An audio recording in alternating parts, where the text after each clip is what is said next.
Всем привет! Я уже писал о том, что закончил раскадровку 10-й сцены, и я хотел бы показать вам, как это выглядит. Так, без спойлеров.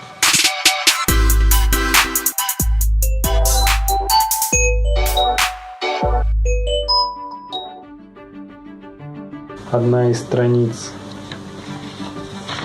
раскадровки. На самом деле здесь 10 страниц, точнее 5 листов с каждой стороны.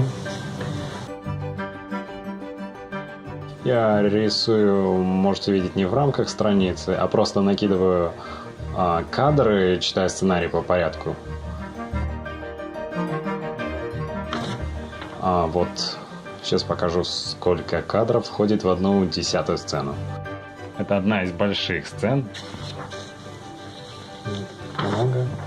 Вторая страница, третья страница, четвертая страница, пятая страница. В общем, все. 5 страниц. И как оно выглядит, я наберу страницы, вот видите. 10-я сцена, первый лист. Лист, страница. И так вот в эту сцену входит 10 страниц. И здесь порядка 80 кадров. Можете заметить, даже 80, тут 79. То есть я нарисовал конечные кадры, потом возвращаюсь, если что мне не понравилось, или у меня появились какие-то мысли во время работы, то я возвращаюсь и рисую некоторые кадры спустя время. Можете заметить, здесь есть различные кресла. Вот горшок здесь находится, где-то здесь был, вот здесь горшок с цветами. Я пытаюсь накидывать различные элементы окружения по мере работы над раскадровкой, так как я представляю на этом этапе, как будет выглядеть местность, рисуя с разных углов, которые мне кажутся интересными. И появляются различные элементы, типа кресла, там еще какие-то элементы, например, там динамик, который передает какие-то слова.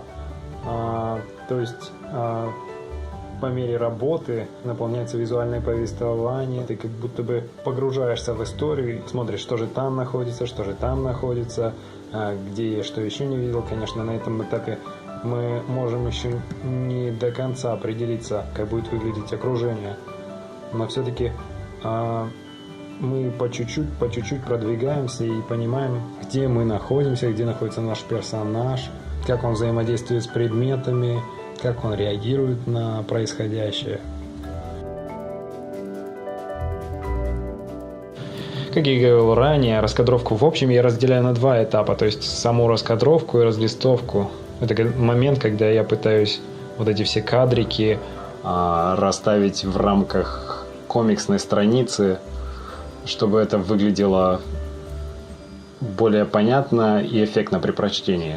Но сейчас, на этом этапе, я пытаюсь не ограничивать себя в плане рисования кадров, рамок различных. То есть я пытаюсь как вижу, так и нарисовать. И также с разных точек зрения посмотреть на ситуацию или на момент. И это влияет на ширину кадра, например, на высоту кадра. И чтобы не ограничивать себя рамками страницы, я это делаю на отдельных листах. Зачем я ищу виды с разных камер? Это связано с тем, чтобы сделать историю визуально интереснее, эффектнее, но и для того, чтобы не повторяться в одном комиксе.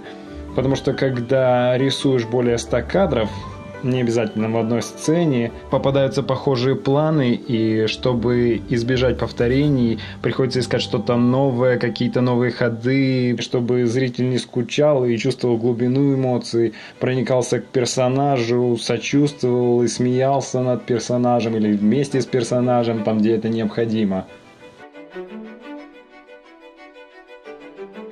Подписывайтесь, ставьте лайки, перепосты, потому что даже один ваш клик позволяет развивать наш канал, делать его качественнее и интересней. Спасибо за внимание. Пока.